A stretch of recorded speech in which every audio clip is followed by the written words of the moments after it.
Bom dia, tudo bem? A mensagem que Deus colocou para mim hoje, ela diz assim: quando falta oração, sobra tentação. Distrair a carne não alimenta o espírito. Senhor, tende misericórdia de nós. Perdoa, Pai, todos os nossos pecados. Livra-nos de todo mal. Nos afasta de tudo aquilo que não vem de Ti. Nos capacita, Senhor, a seguir a Sua palavra. Nós agradecemos pelo alimento, por tudo que tem feito, por tudo que é necessário. Nós agradecemos a presença do Seu Espírito Santo nesse momento. Aceita, Senhor, o nosso louvor. Nós Te adoramos, nós Te amamos, pois somente Tu, Senhor, é o nosso Deus. O que é a tentação? A tentação é toda vez que nós tentamos sentir algo que nós não deveríamos sentir.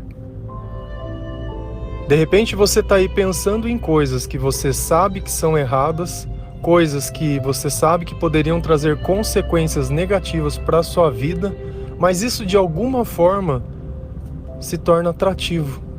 De alguma forma você faz e depois se arrepende, faz e depois se questiona. E nós vivemos uma eterna luta, o tempo todo, os dois lados te querem, Deus e o mal. A questão é de que quando nós não tomamos um partido, quando nós simplesmente nos anulamos, ou quando eu simplesmente não tenho uma opinião, eu já estou apoiando o lado errado. Porque para Deus, Ele não nos pediu para deixar de fazer o mal, Ele pediu para amar. E nós só seguimos o Criador amando. E essa tentação e essa batalha, ela tem um único propósito: destruir a nossa vida. E a gente percebe que é um caminho muitas vezes sem volta. Só que uma coisa que nós precisamos aprender é que a culpa do que acontece na nossa vida é nossa. A partir do momento que eu escolho ir num lugar e eu sei que aquele não seria um bom lugar, e ainda que todo mundo possa ter ido naquele lugar e saído sem que nada acontecesse, eu fui no lugar e para mim deu tudo errado. Da mesma forma, quando você assume a direção de um carro, depois de ter bebido, muitos voltam para casa, mas outros tiram a vida de outros. E a gente nunca sabe a consequência do pecado, nem quando nós teremos uma outra chance para pecar. Só que as consequências disso, muitas vezes, duram uma vida e machucam o nosso coração todos os dias. E como eu mudo isso? Eu só começo a me tornar forte quando eu coloco Deus em primeiro lugar. Quando eu aprendo que conversar com Deus, orar, é a coisa mais importante que eu posso fazer.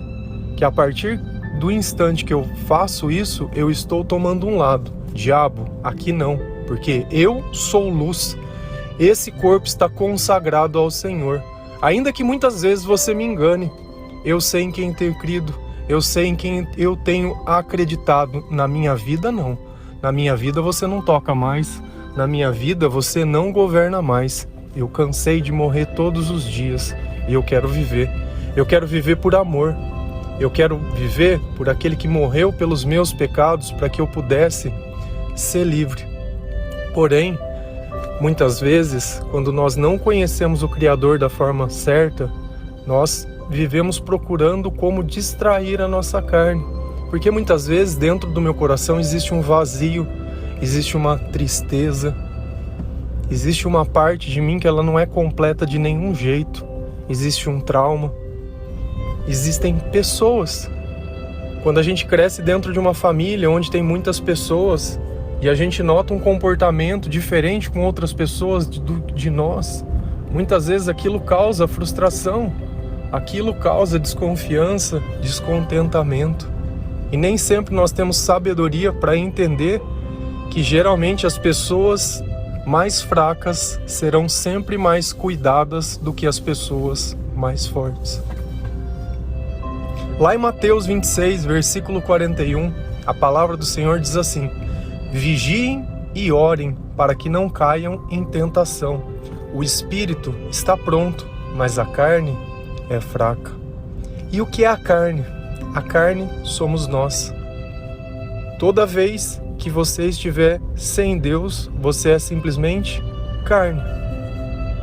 Uma carne que não tem vontade, uma carne que não tem controle, uma carne que consegue pensar, mas não consegue fazer.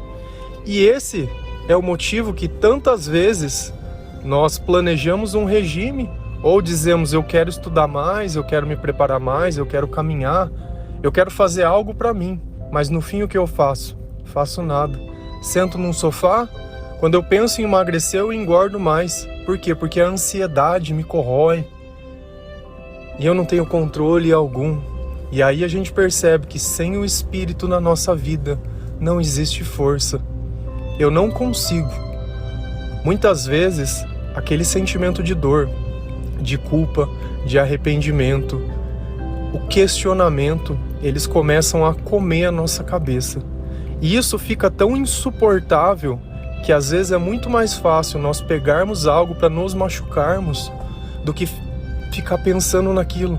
Porque pelo menos enquanto eu me corto ou enquanto eu sinto aquela outra dor, eu paro de pensar naquilo, porque é insuportável. Só que tem um porém. Quando Deus está no meio de nós, eu não consigo destruir a minha própria vida. Muito pelo contrário, eu só consigo zelar, eu só consigo cuidar, eu só consigo amar. Lá no Velho Testamento, Deus diz que, baseado em doutrinas dos pagãos, eles tinham esses tipos de costume, não simplesmente as orgias, mas de se cortar, de pegar o sangue e de fazer aquelas coisas. E a gente percebe que esse não é um comportamento natural nosso, porque quem quer sentir dor? Se a gente vai numa farmácia para comprar um remédio para dor de garganta, para dor de cabeça, nós não conseguimos conviver muitas vezes com a dor. Mas chega um certo ponto da nossa vida que a nossa alma está tão ferida e ela está tão doente que eu não consigo fazer outra coisa que não seja isso. Então é necessário que eu aprenda a orar. Só que qualquer oração serve? Não. A oração que alimenta o Espírito é a oração que vem do meu coração, que ela é composta das minhas palavras.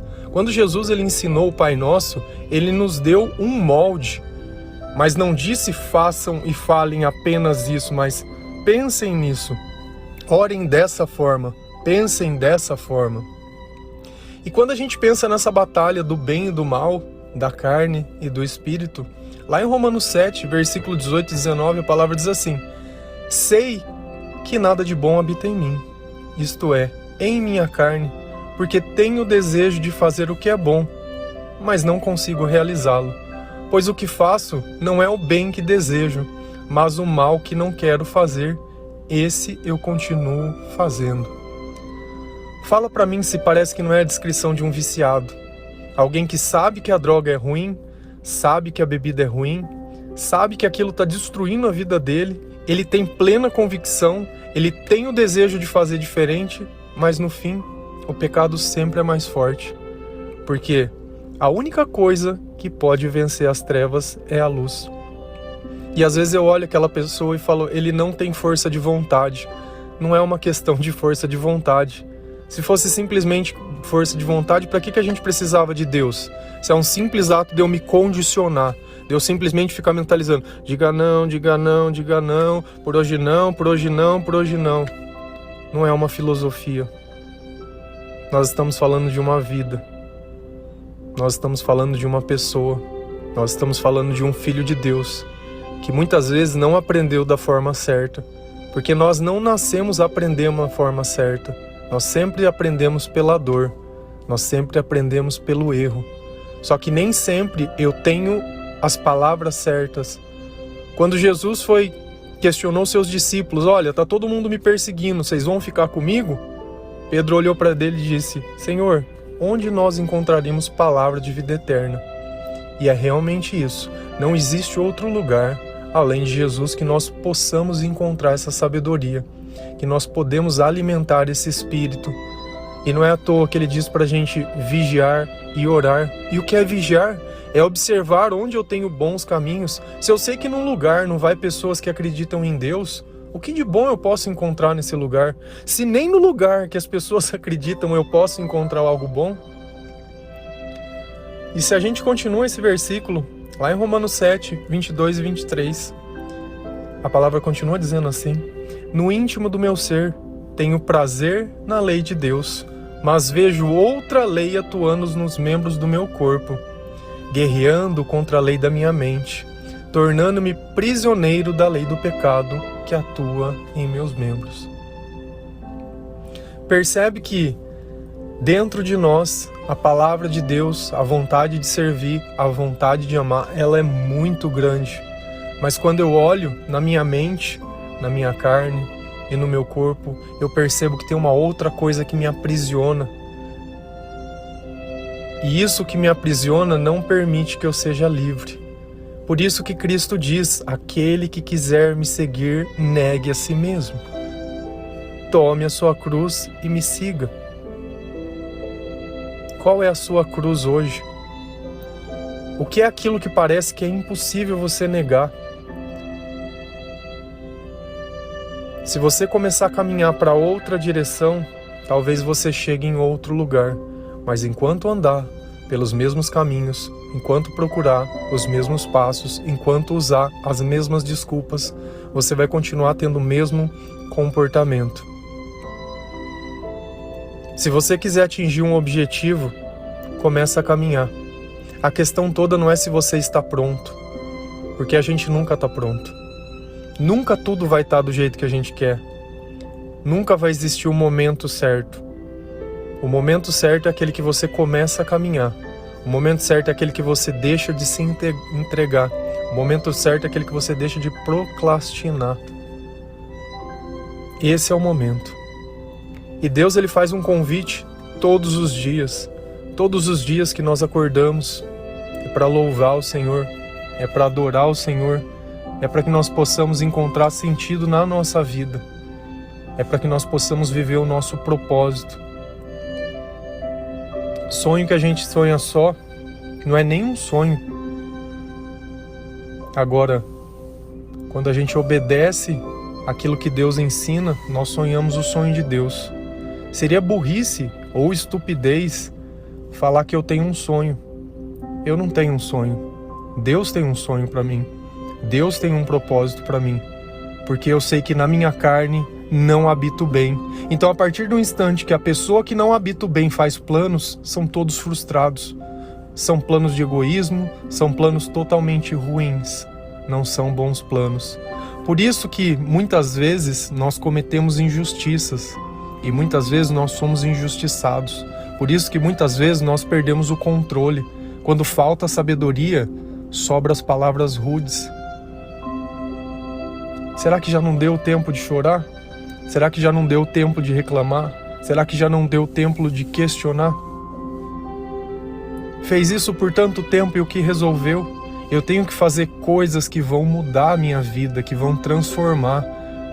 Você tem que entender aquilo que não te faz bem e começar a colocar no lugar algo que faz, sem questionar, sem pensar, sem querer. Eu já comentei isso com vocês. Há certo tempo atrás eu tenho 1,90 m, eu pesava 68 quilos. Então vamos pensar que eu era só a capa da gaita. E eu fui numa nutricionista e ela me fez um cardápio. E ela colocou tudo que eu não gostava para mim comer.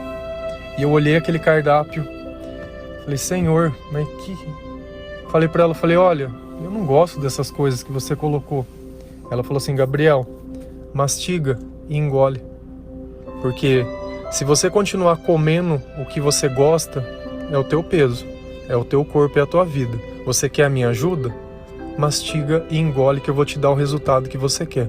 Então muitas vezes na nossa vida, diante a preguiça, diante as coisas que nós não podemos transpor, é justamente isso que nós devemos fazer. Mastiga e engole. Se eu sei que é algo que é certo, eu não tenho que perguntar para mim. Se eu tenho que acordar mais cedo, para mim ter 10 minutos para mim poder ler a Bíblia, eu vou acordar mais cedo. Poxa, mas eu fico com sono. Mastiga e engole. Poxa, mas isso aconteceu, não tinha o direito. Mastiga e engole. Poxa, mas mastiga e engole. Enquanto você der desculpa para fracassar, você vai ser um fracassado. Deus todos os dias estende a mão, levanta um sol, coloca tudo a teu favor e você simplesmente fecha a porta do seu quarto, fecha as janelas e fica lá dentro fingindo que só existe escuridão. Poxa, assim não dá. Deus está fazendo a parte dele. Faça você também a sua parte. O milagre, Deus tem todo o interesse de realizar na sua vida. Eu falo para vocês de coisas que eu já passei, diversas coisas. Já andei por diversos vales sombrios, já vivi perto de pessoas sombrias e eram os meus amigos. Não que elas fossem pessoas ruins, mas é que nós não conhecíamos a luz de Cristo. Então, dentro de tudo que era diversão, dentro de tudo que a gente sabia fazer, era a mesma lei atuando, porque nada de bom habita em mim. Então não adianta a gente olhar e achar que Deus não está conosco e vai ter alguém bom. Ah, ele não acredita em Deus, mas ele é uma boa pessoa. Meu, boa pessoa faz o bem. E não bem em seu nome. Olha, eu doei uma cesta básica. Como eu sou bom, como eu sou generoso. Deus fez as coisas. Aquele que surrupia a glória de Deus, aquele que pega a vida que Deus deu para tentar achar que aquela vida é dele, que aquelas coisas são deles, não dá certo. Não dá nada certo. Lembra sempre que aquilo que te atenta vai sumir a partir do instante que você começar a orar. De um quarto escuro que eu acendo a luz, a escuridão já não existe mais. E aquilo que é o teu vício, aquilo que te domina, aquilo que te prende, aquilo que não te faz bem, sempre que sentir vontade, ora. Sempre que sentir vontade, ora. Sempre que sentir vontade, ora. E você vai notar que tem gatilhos, que são realmente os mesmos pensamentos que vão vir te colocar de coitadinho, te colocar de vítima, te colocar de desfavorecido. Tá, tudo bem, você é a vítima, desfavorecido e tudo mais. E fazendo isso vai resolver o problema? Se não vai resolver o problema, o que adianta você fazer? Vai criar um problema que você não tem a troco de uma coisa que não resolve? Qual é a lógica disso? Lembra que distrair a carne não resolve o problema. E vai chegar uma hora que nem isso mais vai sobrar para você. E esse é o fundo do poço. Mas você não precisa chegar nisso. Tem um Deus que te ama, um Deus que está ao seu lado, um Deus que tem te consolado, te orientado. Amém? Que o Senhor possa tocar o teu coração, dar entendimento, dar sabedoria, trazer mudança de vida, trazer bons comportamentos, que o bom nome de Cristo possa ser visto através de você. Amém?